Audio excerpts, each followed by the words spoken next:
আসসালামু আলাইকুম। আশা করি আপনারা সবাই ভালো আছেন। আপনারা সবাই জানেন যে সাংবাদিক সম্পাদক মাহমুদুর রহমান সাহেব উনি একটি মামলায় জামিন চাইতে গিয়েছিলেন, তারপর উনি কারাগারে আছেন। এই ঘটনা সবাইকে, আপনাদের অনেককে দুঃখ দিয়েছে, কাউকে ক্ষুব্ধ করেছে। আপনাদের কাছে মনে হয়েছে যে এরকম একটা ছাত্র জনতার বিপ্লবের পর আসা সরকার, এই সরকারের সময় কেন ফ্যাসিবাদ বিরোধী লড়াইয়ের অন্যতম অগ্রনায়ক মাহমুদুর রহমান ভাই কেন এখানে কারাগারে আছেন। তো আমি আপনাদেরকে একটু ব্যাখ্যা করি বিষয়টা। প্রথমেই বলে রাখি, আমি ওনাকে খুবই শ্রদ্ধা করি। এদেশে শেখ হাসিনার যে ফ্যাসিবাদী শাসন ছিল, সেটার বিরুদ্ধে যে লড়াইটা আমাদের, সেটার সূচনা করেছিলেন, বুদ্ধিবৃত্তিকভাবে তিনি সূচনা করেছিলেন, এবং এই জন্য ওনাকে প্রচণ্ড নিপীড়ন, নির্যাতন ভোগ করতে হয়েছে, যেটার সাথে কোনো কিছুর তুলনা হয় না আর কি। তো উনাকে একটা অবিশ্বাস্য, একটা চরম ভুয়া মামলায় ওনাকে ফ্যাসিস্ট শেখ হাসিনা সরকার ওনাকে শাস্তি দিয়েছিল। ট্রায়াল ইন অ্যাবসেন্সিয়া হয়েছিল, ওনার অবর্তমানে শাস্তি দিয়েছিল। অবিশ্বাস্য মামলা একটা, এবং এই মামলার মেরিট নিয়েও প্রশ্ন তোলা যেতে পারে, কিন্তু এই বিচার কার্যটা সম্পন্ন হয়ে গিয়েছিল এবং ওনাকে শাস্তি দেওয়া অলরেডি হয়ে গিয়েছিল।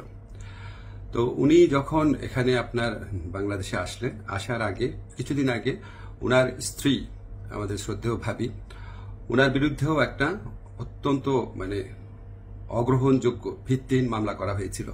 তো উনি সেই মামলাতে সাজা স্থগিত করে আপিল করার জন্য আবেদন করেছিলেন।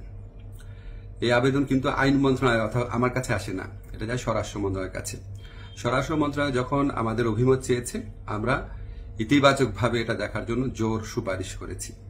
আমাদের এই সুপারিশের ভিত্তিতে মাহমুদুর রহমান ভাইয়ের স্ত্রীর সাজা স্থগিত করে ওনাকে আপিল করার সুযোগ দেওয়া হয়। মাহমুদুর রহমান ভাই যেই মামলায় শাস্তি পেয়ে আজকে জেলে আছেন, এক্স্যাক্টলি এই মামলায় আরেকজন বরেণ্য সাংবাদিক শফিক রহমান, উনারও সাজা হয়েছিল। উনি ঠিক একইভাবে মাহমুদুর রহমান সাহেবের যে স্ত্রী আছে, উনি যেমন আবেদন করেছিলেন যে সাজা স্থগিত রেখে আপিল করার জন্য, উনি একইভাবে সেই আবেদন করেছিলেন। আমাদের আইন মন্ত্রণালয়ের মতামতের ভিত্তিতে শফিক রহমান সাহেবেরও সাজা স্থগিত করে ওনাকে মুক্ত মানুষ হিসাবে আপিল করার জন্য যে ওনার যে আবেদনটা ছিল সেটা অ্যাপ্রুভ করা হয়। মাহমুদুর রহমান ভাই এটা করেন নাই। আপনারা সবাই জানেন উনার অত্যন্ত স্ট্রং আত্মসম্মান বোধ, উনি খুব দৃঢ়চেতা মানুষ, খুবই দৃঢ়চেতা মানুষ, প্রচণ্ড দেশপ্রেমিক মানুষ।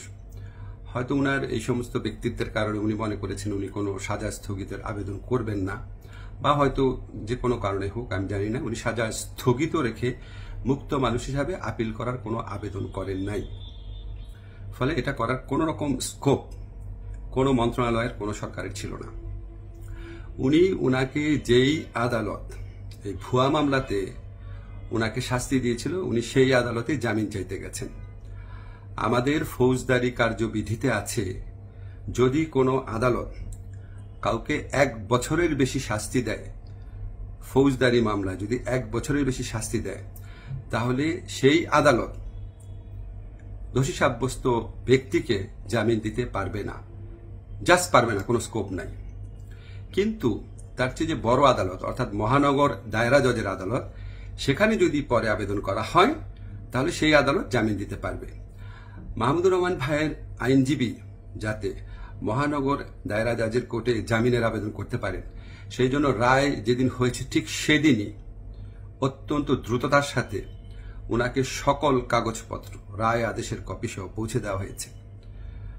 আজকে আমি যখন আপনাদের সাথে কথা বলছি, আজকে হচ্ছে বুধবার, উনি যে কোনো কারণেই হোক উনি জামিনের আবেদন এখনো করেন নাই।